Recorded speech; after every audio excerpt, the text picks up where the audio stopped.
Pembatasnya imam itu adalah pembatasnya shaf pertama. Pembatasnya imam adalah pembatasnya shaf pertama. Tapi terkadang boleh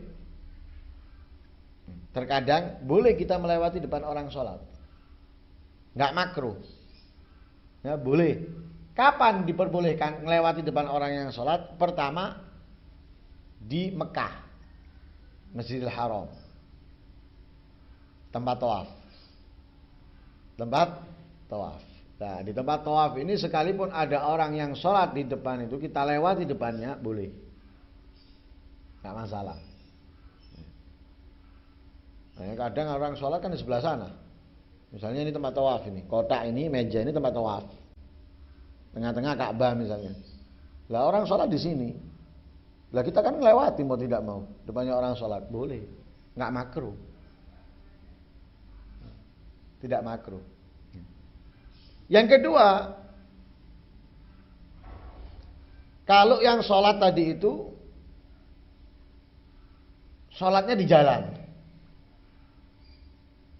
di pintu masuk sembayangi. Ya gimana orang mau lewat coba? Kalau dia sholatnya di pintu masuk, nggak makruh lewat depannya orang tersebut.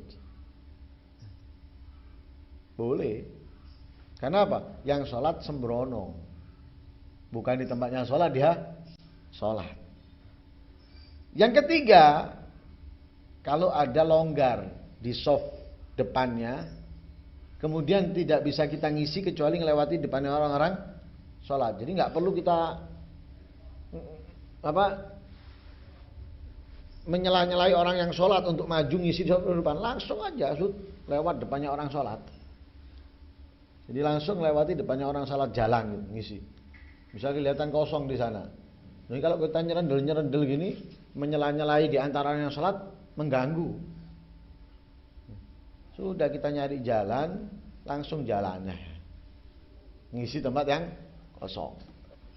Ngelihat ada. Nah, kenapa? Lah kalau kita tidak diisi, kita tidak ngisi, ya, maka shaf yang setelahnya sampai akhir itu tidak mendapatkan fadilatul jamaah.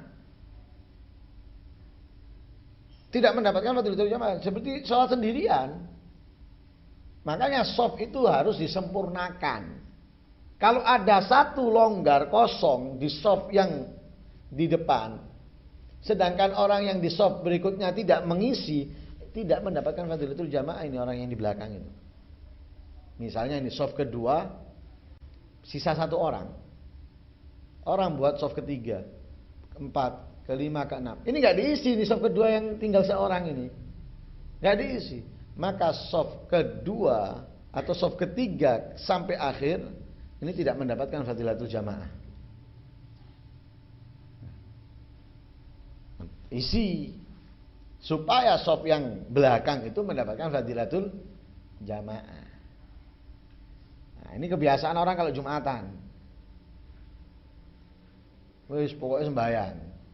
Lu eman nggak dapat fadilatul jamaah. Kasihan yang di belakang-belakangnya. Kasihan yang di belakang-belakang. Makanya imam jangan keburu takbir kecuali menekankan. Nah, itu kesunahan kepada setiap makmum. Jadi setiap makmum memiliki kesunahan untuk merapikan shaf dan mengisi setiap shaf.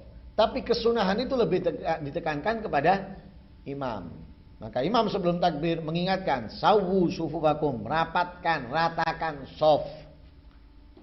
Fa inna tasbiyatus sufuf min tamamis shalah, karena lurusnya, rapatnya dan terisi penuhnya shaf itu termasuk daripada kesunahan sholat.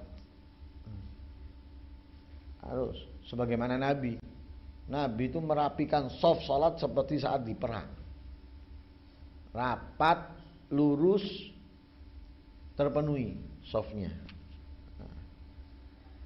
Lah ketika nggak terpenuhi, maka boleh orang yang lewat ini boleh melewati depan orang yang sholat, nggak makruh, tidak makruh. Bahkan tidak disunahkan bagi orang yang sholat ketika ada orang yang lewat depannya untuk menghalangi, nggak sunnah. Yang lewatnya aja nggak makruh kok. kok dia menghalangi, tambah makruh menghalangi dia. Itu yang ketiga.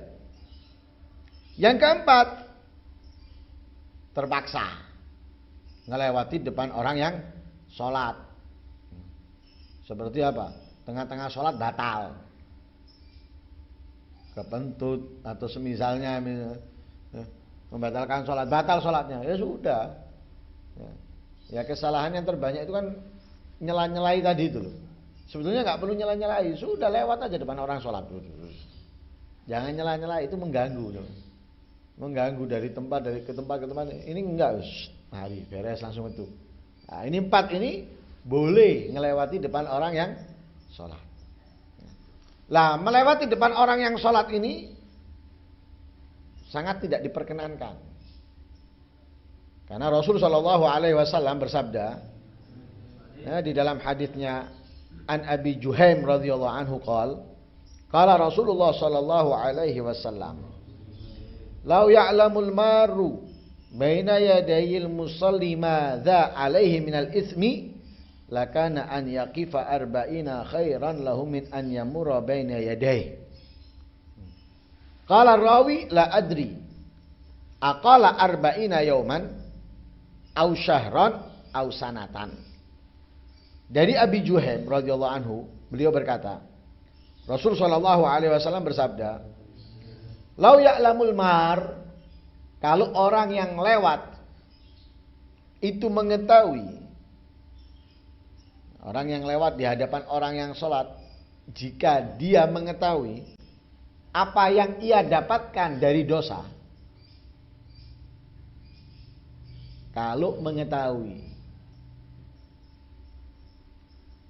apa yang ia dapatkan dari dosa, lakana an yakifa arba'ina khairan lahu, niscaya ia berdiri 40 lebih baik untuknya. Lebih baik kalau dia mengetahui, niscaya ia berhenti atau berdiri selama 40 itu lebih baik daripada dia. Lah 40-nya 40 berapa? 40 apa? Ini perbedaan apa? Ada keraguan di dalam perawi. 40 itu disebutkan arba'ina yauman, 40 hari, au arba'ina syahron atau 40 bulan, au arba'ina sanatan atau 40 tahun. Kalau kita ngitung 40 hari aja wis. Lebih baik baginya berdiri 40 hari. 1 jam itu sudah lama. Kita berdiri 1 jam gak mampu. Gak mampu kita. 1 jam berdiri toh. Gak mampu. Berhenti 1 jam berhenti. Gak mampu. Tidur aja bergerak. Tidur itu loh bergerak. Apalagi berhenti tidak bergerak selama 1 jam. Gak mampu gitu. Atau berdiri selama 1 jam. Gak mampu. Lah ini 40 hari. Bukan 1 jam. Bukan 2 jam. Bukan 40 jam. Tapi 40 hari. Ini kalau dikatakan 40 hari. Lah kalau 40 bulan. Kalau yang 40 tahun.